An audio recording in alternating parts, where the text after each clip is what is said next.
अब हम उस रहस्यमय बीमारी का डीएनए टेस्ट करेंगे जो चीन में ठीक उसी तरह फैली है जैसे कि कोरोना फैला था। लेकिन चीन ने इस बीमारी पर कोरोना की तरह चुप्पी साध ली है, जैसे कुछ हुआ ही ना हो, जैसे कोई बीमारी फैली ना रही हो। दुनिया ने देखा था कि कैसे चीन ने कोरोना वायरस को लेकर धोखा दिया था और पूरी दुनिया ने इसका खामियाजा भुगता था। चीन में एक बार फिर रहस्यमयी बीमारी फैली है और चीन रहस्यमयी बीमारी को भी एक सामान्य बीमारी कह रहा है जो बच्चों को हो रही है। इस विश्लेषण में अब मैं आपको कुछ वीडियो दिखाती हूं। इन वीडियोस में चीन के बीजिंग समेत कई शहरों के अस्पताल मरीजों से भरे पड़े हैं, पटे पड़े हैं। खासकर छोटे छोटे बच्चों से तेज बुखार और फेफड़ों में इंफेक्शन वाली इस बीमारी से पीड़ित 7,000 से ज्यादा बच्चे हर रोज अस्पताल पहुंच रहे हैं। एक्सपर्ट्स की अगर हम माने तो वो हमें आगाह कर रहे हैं कि कोरोना की तरह ये बीमारी भी संक्रामक है और उत्तरी चीन के एक शहर से दूसरे शहर में बहुत तेजी के साथ फैल रही है। बीजिंग के अस्पतालों में इस बीमारी से पीड़ित इतने केसेस आ रहे हैं कि पूरी स्वास्थ्य व्यवस्था चरमरा गई है और अब अस्पतालों में सिर्फ सीरियस केसेस में ही मरीजों को भर्ती किया जा रहा है। हल्के लक्षण वाले मरीजों को घर पर ही इलाज करवाने की नसीहत दी जा रही है। इस रहस्यमयी बीमारी का प्रकोप इतना ज्यादा फैल चुका है कि बीजिंग और आसपास के शहरों में सरकार ने स्कूल तक बंद कर दिए हैं, या ये कहिए कि स्कूल बंद करने पड़े हैं। अब सवाल यह है कि क्या सामान्य निमोनिया इतनी तेजी से फैल सकता है? क्या सामान्य निमोनिया से बच्चे इतने ज्यादा बीमार हो सकते हैं? चीन के अस्पतालों की तस्वीर देखकर तो ऐसा बिल्कुल नहीं लगता कि ये सिर्फ सामान्य निमोनिया है। अगर ये सामान्य निमोनिया होता तो इसके लिए दवाइयां हैं, लेकिन चीन में इस रहस्यमयी बीमारी से पीड़ित बच्चों पर दवाइयां भी काम ही नहीं कर रही हैं और इसीलिए चीन पर एक बार फिर शक पैदा होता है। चीन में फैली इस बीमारी को निमोनिया से अलग और खतरनाक आखिर क्यों बताया जा रहा है? यहाँ आपको ये समझना भी बेहद जरूरी है कि निमोनिया के मरीज को कफ की समस्या होती है, लेकिन चीन में फैली रहस्यमयी बीमारी से पीड़ित बच्चों में कफ नहीं बन रहा है। निमोनिया के लक्षण में खांसी, बुखार, ठंड लगना और सांस लेने में दिक्कत होना सामान्य है, लेकिन चीन में फैली रहस्यमयी बीमारी के लक्षणों में बिना खांसी, तेज बुखार और फेफड़ों में सूजन शामिल है। निमोनिया के इलाज जो है वो एंटीबायोटिक और एंटीवायरस दवाओं से होता है, लेकिन रहस्यमयी बीमारी का संक्रमण इतना खतरनाक है कि इसके शिकार बच्चों को तुरंत ही अस्पताल में भर्ती करने की जरूरत पड़ रही है। बीजिंग के अस्पतालों में इस बीमारी से पीड़ित इतने केसेस आ रहे हैं कि पूरी स्वास्थ्य व्यवस्था चरमरा गई है और अब अस्पतालों में सिर्फ सीरियस केसेस में ही मरीजों को भर्ती किया जा रहा है। हल्के लक्षण वाले मरीजों को घर पर ही इलाज करवाने की नसीहत दी जा रही है। इस रहस्यमयी बीमारी का प्रकोप इतना ज्यादा फैल चुका है कि बीजिंग और आसपास के शहरों में सरकार ने स्कूल तक बंद कर दिए हैं, या ये कहिए कि स्कूल बंद करने पड़े हैं। अब सवाल यह है कि क्या सामान्य निमोनिया इतनी तेजी से फैल सकता है? क्या सामान्य निमोनिया से बच्चे इतने ज्यादा बीमार हो सकते हैं? चीन के अस्पतालों की तस्वीर देखकर तो ऐसा बिल्कुल नहीं लगता कि ये सिर्फ सामान्य निमोनिया है। अगर ये सामान्य निमोनिया होता तो इसके लिए दवाइयां हैं, लेकिन चीन में इस रहस्यमयी बीमारी से पीड़ित बच्चों पर दवाइयां भी काम ही नहीं कर रही हैं और इसीलिए चीन पर एक बार फिर शक पैदा होता है। चीन में फैली इस बीमारी को निमोनिया से अलग और खतरनाक आखिर क्यों बताया जा रहा है? यहाँ आपको ये समझना भी बेहद जरूरी है कि निमोनिया के मरीज को कफ की समस्या होती है, लेकिन चीन में फैली रहस्यमयी बीमारी से पीड़ित बच्चों में कफ नहीं बन रहा है। निमोनिया के लक्षण में खांसी, बुखार, ठंड लगना और सांस लेने में दिक्कत होना सामान्य है, लेकिन चीन में फैली रहस्यमयी बीमारी के लक्षणों में बिना खांसी, तेज बुखार और फेफड़ों में सूजन शामिल है।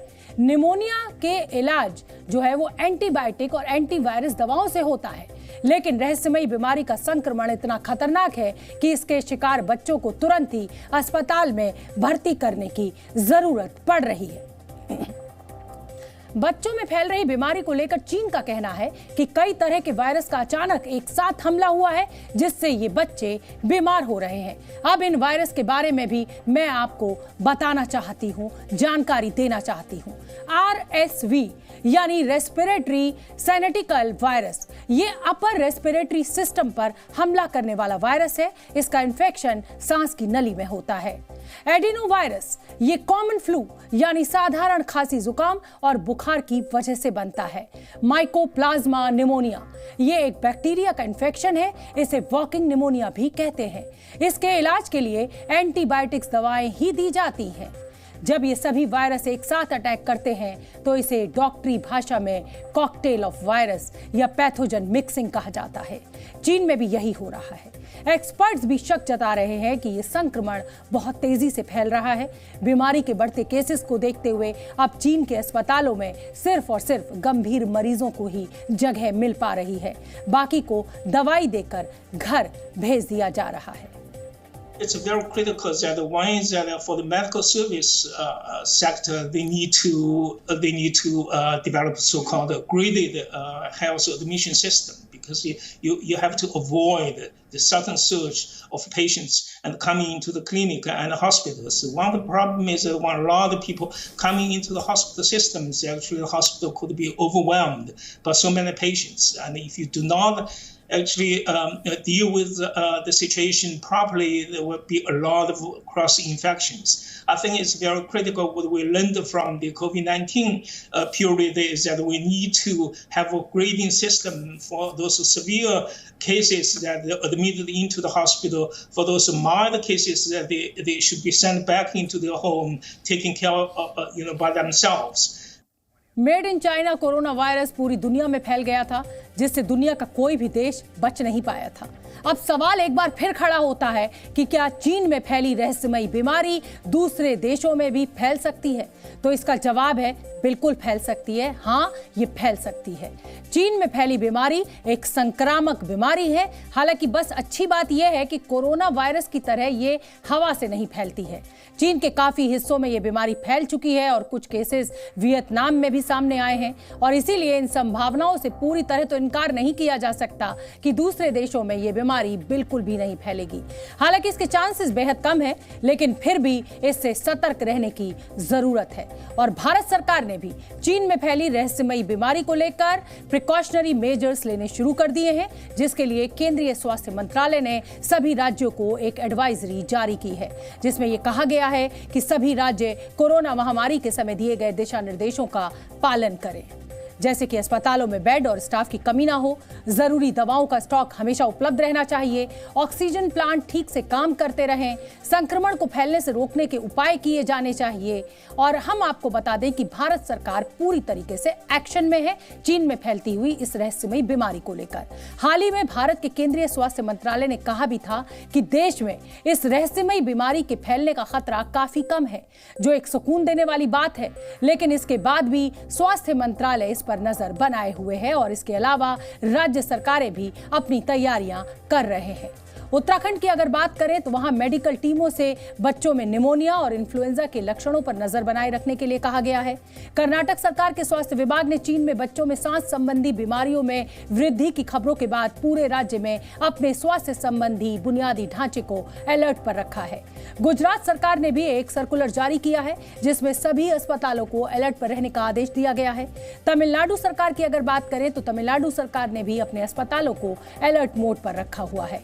केंद्रीय स्वास्थ्य मंत्रालय का कहना है कि घबराने की बिल्कुल जरूरत नहीं है, सिर्फ और सिर्फ सतर्कता बरतना जरूरी है, और इस सतर्कता से ही हम इस रहस्यमयी बीमारी से छुटकारा पा सकते हैं, या ये कहिए कि हम इसकी पकड़ में ही नहीं आएंगे। चीन में जो तरह तरह के बुखार फैले हैं, उसने सबसे ज्यादा इस बार बच्चों को अपनी चपेट में लिया है, और उसमें अलग तरह के निमोनिया भी नजर आ रहे हैं। आप आजकल उन टर्म्स को जरूर सुन रहे होंगे, RSV या माइकोप्लाज्मा निमोनिया।